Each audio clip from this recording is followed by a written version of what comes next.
Et schenkt so zu sinn, dat mir alle Gotten eben gréesstendeels zufriede sinn iwwer d'Effikazitéit vun den Interventionen vum Ombudsmann, also och iwwer den sogenannten Taux de Korrektion.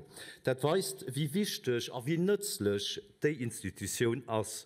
Op Lützeburgch iwwergens Knotermann genannt, den Term wenn vum Jean-Claude Juncker an enger Regierungserklärung proposéiert ginn.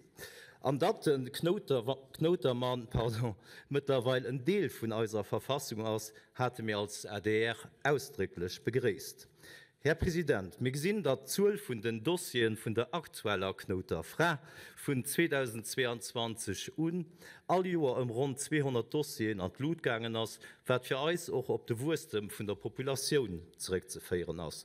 Dofir as da als ADR ganz wichtig, dat mir den Apparat vum Ombudsmann so ekipéieren, dat dëssen och an Zukunft eng gut Erbecht leeschte kann. Die meeschte Monden und den Ombudsmann Joert hunn de Bauseminister betraff, dat fir an allem am Kader vum Asylrecht. Do si mir ganz der Meinung vu der Madame Monti, was sie seht, dat betraffe Leiit Chlorheet mussssen hunn an et net ka sinn, dat sie jorelang higehale ginn. Da bleiben mir auch der Meinung, dat Digitalisierung Vierdeler bringt, aber an engemst Geforen vunner weiter thematisiert muss gin.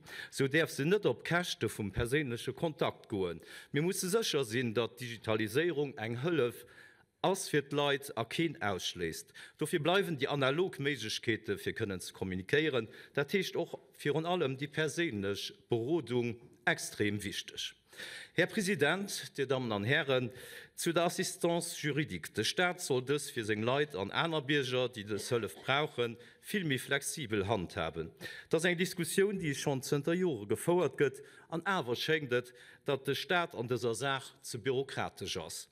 Wenn es darum geht, für die Assistance juridique zu akkordieren oder eben nicht zu akkordieren.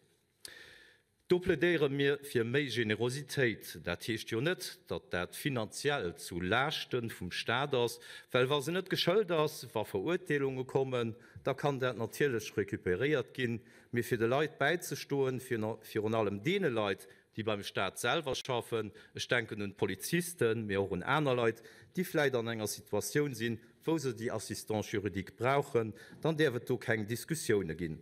Betroffene Leute müssen die Hilfe direkt kriegen.